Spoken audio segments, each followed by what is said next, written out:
السلام علیکم ورحمۃ اللہ وبرکاتہ۔ الحمدللہ، ہمیں امید ہے کہ آپ حضرات بخیر و عافیت ہوں گے اور قرآن پاک پڑھنے کی مشق اور کوشش کر رہے ہوں گے۔ اللہ پاک آپ کی کوششوں کو قبول فرماوے اور مزید ترقی عطا فرماوے۔ آج ہم 8ویں پارے کا 10واں رکوع پڑھنے والے ہیں۔ بہت ہی آسان ہے، آپ اینڈ تک ویڈیو دیکھیں، ذرا بھی اسکپ نہ کریں۔ کوئی بات سمجھ میں نہ آوے تو نیچے کومنٹ میں یا ٹیلی گرام جوائن کر کے ٹیلی گرام پر پرسنل بھی پوچھ سکتے ہیں، انشاءاللہ ہم جواب دینے کی پوری کوشش کریں گے۔ اب ہم پڑھنا شروع کرتے ہیں۔ آپ کو دھیان سے سننا ہے، سمجھنا ہے اور آپ کو بھی یاد کرنے کی پوری کوشش کرنا ہے۔ اعوذ باللہ من الشیطان الرجیم، بسم اللہ الرحمن الرحیم۔ یا بنی آدم قد انزلنا علیکم لباسا یواری سوآتکم وریشا۔ دو زبر رکنے کی حالت میں الف مدہ بن جاتا ہے، لہٰذا یہاں پر وریشا پڑھیں گے رکنے کی حالت میں۔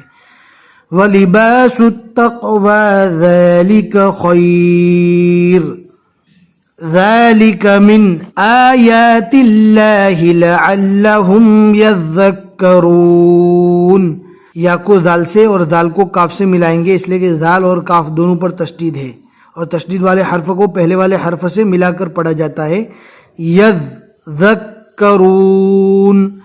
یا بنی آدم لا یفتننکم الشیطان کما اخرج ابویکم من الجنہ۔ گولتا رکنے کی حالت میں جزم والی ہا بنے گی، من الجنہ۔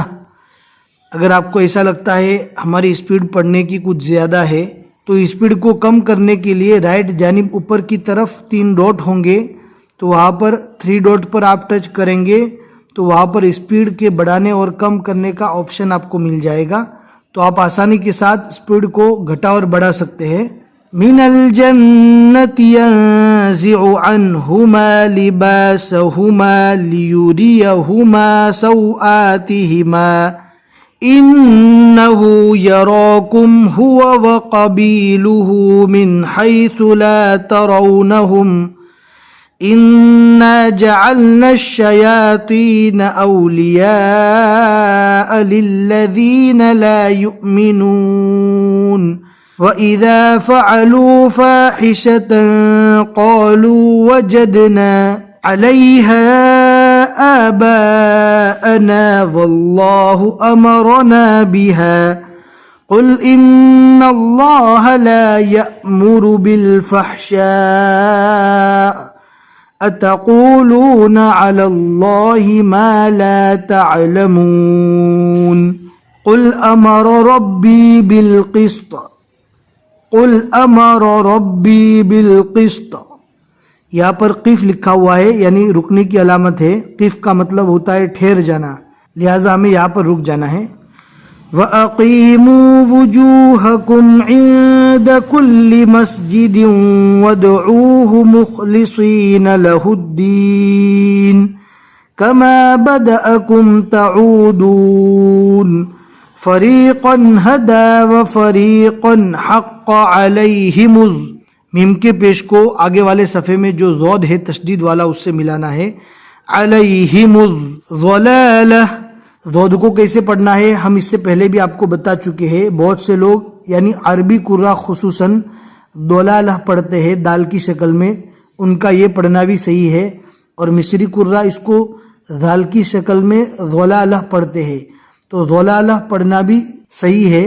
ہمارے ملک میں زیادہ تر ضلالہ پڑھا جاتا ہے، دونوں پڑھنا صحیح ہے، آپ جو بھی پڑھنا چاہے پڑھ سکتے ہیں۔ انہم اتخذوا الشیاطین اولیاء من دون اللہ ویحسبون انہم مہتدون۔ یا بنی آدم خذوا زینتکم عند کل مسجد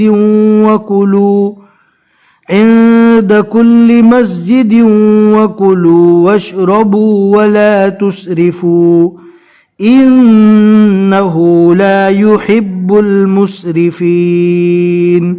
صدق اللہ العظیم۔ الحمدللہ 8ویں پارے کے 10 رکوع یہاں تک مکمل ہو چکے۔ آج کے رکوع میں ہم نے 6 آیتیں پڑھی اور سورۃ الاعراف کے یہاں تک 3 رکوع مکمل ہوئے۔ سورۃ الاعراف کی 31 آیتیں مکمل ہوئی۔ ہمیں امید ہے کہ آج کا سبق آپ کو اچھے سے سمجھ میں آ گیا ہوگا۔ لائک کر کے ضرور بتا دیں تاکہ ہمیں تسلی ہو جاوے، اور اپنے دوستوں کو شیئر کرنا نہ بھولے۔ جتنے لوگ بھی آگے پڑھتے رہیں گے انشاءاللہ اس کا ثواب آپ کو ملتا رہے گا۔ بس آج کے لیے اتنا ہی سبق، پھر ملیں گے اگلے سبق میں انشاءاللہ۔ السلام علیکم ورحمۃ اللہ وبرکاتہ۔